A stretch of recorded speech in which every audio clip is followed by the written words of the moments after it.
इस वीडियो में हम लोग सीआरपीएफ के द्वारा निकाली गई वैकेंसी के बारे में जानेंगे। कब से आपका ऑनलाइन स्टार्ट होगा, कब तक ऑनलाइन कर सकते हैं, सीट कितना होगा, फी कितना पे करना होगा और एग्जाम में आपसे क्या क्या पूछा जा सकता है। तो कंप्लीट जानकारी आपको इस वीडियो में मिलेगा, लास्ट तक वीडियो पे बने रहिएगा।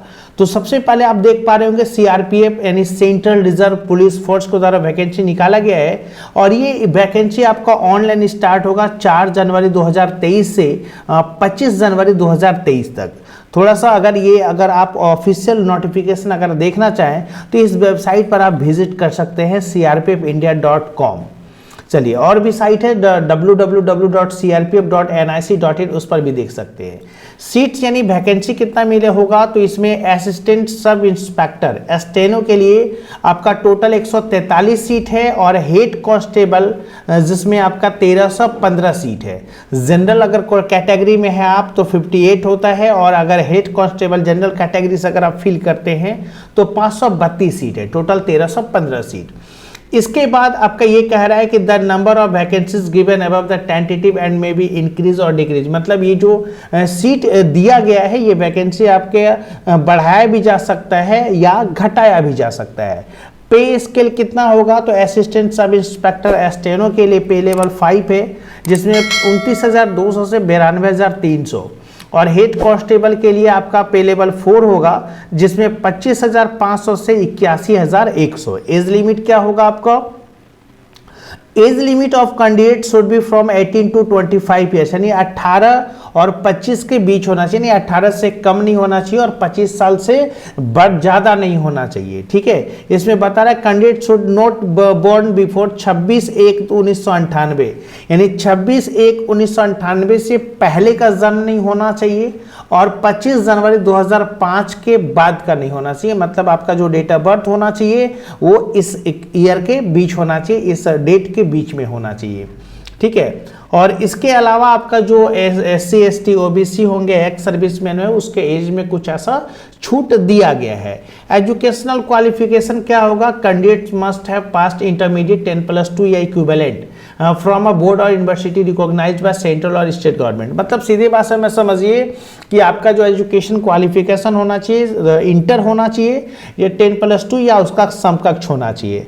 अप्लाई करने के लिए क्या करना है, आपको www.crpfindia.com या crpf.nic.in इस पर एक लिंक मिलेगा आपको। देखिए, रिक्रूटमेंट में जाना है, व्यू ऑल में जाना है, मिनिस्ट्रियल स्टाफ अप्लाई में जाना है और यहां से स्टार्ट कब होगा, 4 जनवरी 2023 से। ठीक है, अब यहां से थोड़ा सा हम देख लेते हैं। देखिए, यहाँ पर क्लियर आपका बता रहा है कि 4 जनवरी 2023 से आपका ऑनलाइन स्टार्ट होगा और लास्ट डेट है ऑनलाइन एप्लीकेशन का 25 जनवरी 2023 तक। और release of admit card of computer based test यानी CBT होगा, जो एग्जाम होगा उसके लिए जो एडमिट कार्ड रिलीज किया जाएगा वो 15 फरवरी 2023 से। और कंप्यूटर बेस्ड टेस्ट ये आपका टेंटेटिव दिया है, मतलब अनुमानित दिया गया है कि 22 से 28 फरवरी 2023 के बीच हो सकता है। ठीक है, चलिए, और हम यहाँ से अगर आप इस फॉर्म को फिल करेंगे तो थोड़ा डिटेल से आप भी देख लेंगे, है ना। और इसके बाद पे स्केल तो हम पहले भी चर्चा कर चुके हैं, पे स्केल कितना होगा, इसके अलावा वैकेंसीज कितना है और इसके बाद reservation and suitability of post. ठीक है, ये सब भी आप देख लीजिएगा, रिजर्वेशन जो अपने कैटेगरी में आते हैं वो सब। ठीक है, और इसके अलावा सिटीजनशिप आपका क्या है, एज लिमिट क्या है, ये सब सारा हम लोग चर्चा कर चुके हैं। ठीक है, अब इसमें क्या है कि 18 से 25 साल तो जनरल कैटेगरी में दिया। अगर आप SC ST में आते हैं तो 5 साल का छूट मिलेगा, OBC में आते हैं तो 3 साल का छूट मिलेगा, या एक्स सर्विस मैन है तो उसमें भी 3 साल है after deduction of the military service. ठीक है, देख लीजिएगा ये सब। इसके बाद और भी बहुत तरह का इसमें छूट दिया गया अगर इस कैटेगरी में अगर आप आ रहे हैं तो। ठीक है, चलिए, अब हम लोग क्या करते हैं कि आपका थोड़ा सा और स्क्रॉल करते हैं। ठीक है, आपका एग्ज़ाम को देख लेते हैं। ये तो अप्लाई कैसे करेंगे, आप खुद से भी अप्लाई कर सकते हैं। इसके अलावा हालांकि कोई दूसरा तरीका नहीं है, मतलब हर फॉर्म को जैसे आप फिल करते हैं वैसे इस फॉर्म को भी फिल करना होता है। और एप्लीकेशन फीस जो है ना, जो एग्जाम का ये जो फॉर्म का जो फी लगना है आपका 100 रुपये लगेगा, examination fee for male candidates of general. ठीक है, EWS एंड EBC वर्ली। और candidates belonging to SC ST ex serviceman and female candidates उसको ना छूट दिया गया है। मतलब कि अगर आप जनरल कैटेगरी में हैं, EWS या OBC में हैं तो 100 रुपये लगेगा, और SC ST एक्स सर्विसमैन में है या महिला कैंडिडेट है तो उसको फ़ी नहीं लगना। और फ़ी कैसे पे कर सकते हैं, तो ऑनलाइन फ़ी पे कर सकते हैं UPI के थ्रू, नेट बैंकिंग के थ्रू, ठीक है, और भी बहुत सारा डेबिट कार्ड के थ्रू, बहुत सारा जरिया है जिससे कि आप पे कर सकते हैं। सेंटर या सिटी ऑफ कंप्यूटर बेस्ड यानी एग्जाम सेंटर जो होगा वो सिटी जो होगा, 3 ऑप्शन आपका इसमें दिया गया है, चॉइस करने का है, आप चूज कर सकते हैं, जिसमें आप यहाँ पर देख पा रहे होंगे अलग अलग स्टेट में अलग अलग सिटी का दिया हुआ है, ठीक है। तो मान लीजिए जो जिस स्टेट में है उस स्टेट के अनुसार जो अपना सिटी चूज कर लेंगे आप। और इसके बाद आपका एग्जामिनेशन का जो प्रोसेस होगा, तो the examination will consist of computer based test, यानी कंप्यूटर पर एग्जाम होगा। ये तो पहले से ध्यान रखिए कि CBT मतलब कंप्यूटर बेस्ड टेस्ट यानी कंप्यूटर पर एग्जाम होगा। इसके बाद स्किल टेस्ट होगा, इसके बाद फिजिकल स्टैंडर्ड टेस्ट होगा, इसके बाद डॉक्यूमेंट वेरिफिकेशन होगा एंड डिटेल्ड मेडिकल एग्जामिनेशन होगा। All these stages of the examination are mandatory, ठीक है, ये सब सारा जो है आपको प्रोसेस से गुजरना होगा। Details of this paper test is as follows, यानी कंप्यूटर बेस्ड टेस्ट में क्या क्या होगा।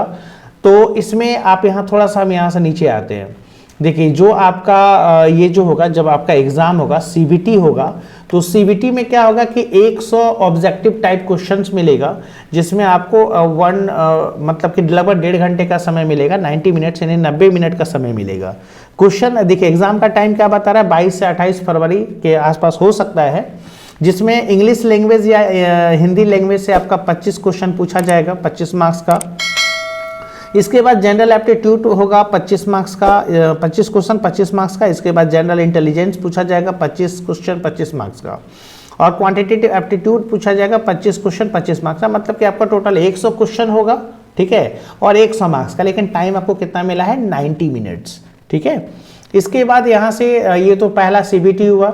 इसके बाद दूसरा आपका, इसमें भी आपका ये है नेगेटिव मार्किंग है, ध्यान रखिएगा, there will be negative marking of 0.25 marks of each wrong answer. अगर आप हर गलत आंसर पे 0.25 मार्क्स आपका कट जाना है, और जो भी ये सब क्वेश्चन मिलेगा वो बायलिंगुअल होगा, ठीक है। इसके बाद आपका दूसरा क्या है, आपका स्किल टेस्ट। स्किल टेस्ट में टाइप ध्यान रखिएगा, इसमें पहले भी बता चुका, अगर स्टेनो है तो जरूर इसमें शॉर्ट हैंड होगा, है ना। टाइपिंग SC मतलब जो है आपका हेड कांस्टेबल है, जिसमें मिनिस्ट्रियल है, इसके अलावा short hand ASI steno. Only those candidates who qualify in CBT shall be called for next stage of recruitment. मतलब पहला एग्जाम अगर आप क्वालिफाई कर जाते हैं तो दूसरा आप ये स्किल टेस्ट होगा, ठीक है। और इसमें स्किल टेस्ट में क्या क्या है, जैसे skill test on computer for assistant या सब इंस्पेक्टर स्टेनो के लिए, ठीक है।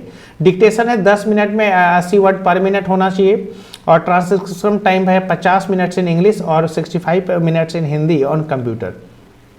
और स्किल टेस्ट में अगर आप आते हैं तो English typing with minimum speed of 35 words पर मिनट ऑन कंप्यूटर, यानी जो अगर आप कंप्यूटर पर इंग्लिश टाइपिंग अगर करते हैं तो आपका मिनिमम स्पीड कितना होना चाहिए, 35 वर्ड पर मिनट, मतलब 35 वर्ड पर मिनट आपको टाइप करना है। और Hindi typing with minimum speed of 30 word पर मिनट, अगर हिंदी टाइपिंग के लिए अगर आप करते हैं तो 30 वर्ड पर मिनट होना चाहिए, मतलब हिंदी टाइपिंग 30 वर्ड पर मिनट, इंग्लिश टाइपिंग 35 वर्ड पर मिनट, ठीक है। ये सब देख लीजिएगा, ठीक है। इसके बाद जब ये वाला जब हो जाएगा तब फिर इसके बाद क्या होगा, फिजिकल स्टैंडर्ड टेस्ट होगा एंड डॉक्यूमेंट वेरिफिकेशन होगा। फिजिकल टेस्ट में मेल कैंडिडेट एग्जाम लिस्ट ये 165 इसका हाइट होना चाहिए, चेस्ट होना चाहिए 77, और इसके बाद जो होता है ना सीना फुलाकर आपका 82 होना चाहिए, नॉर्मल 77 होना चाहिए 77, और सीना फुला के 82 होना चाहिए। इसके अलावा इन सब कैंडिडेट के लिए 162.5 दिया हुआ है।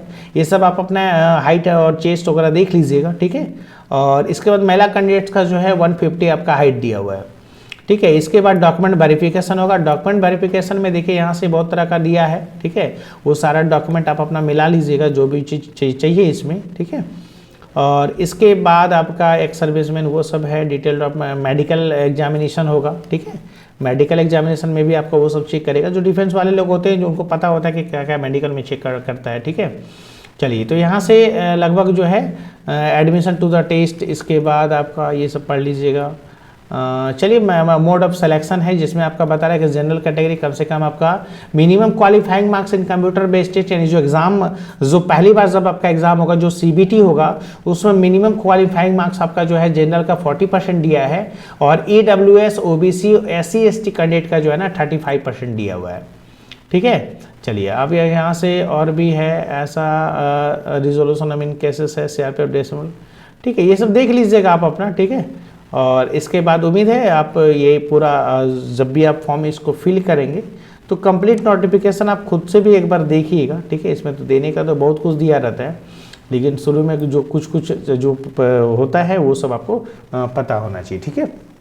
चलिए इस वीडियो में कंप्लीट आपको CRPF के नोटिफिकेशन के बारे में बताएगा, उम्मीद है समझ में आया होगा। और फिर भी अगर आप जब भी ऑनलाइन करें तो एक बार इस नोटिफिकेशन को बढ़िया से रीड कीजिएगा आप अपने अनुसार, ठीक है। चलिए मिलते हैं आप लोगों से नेक्स्ट वीडियो में। जय हिंद।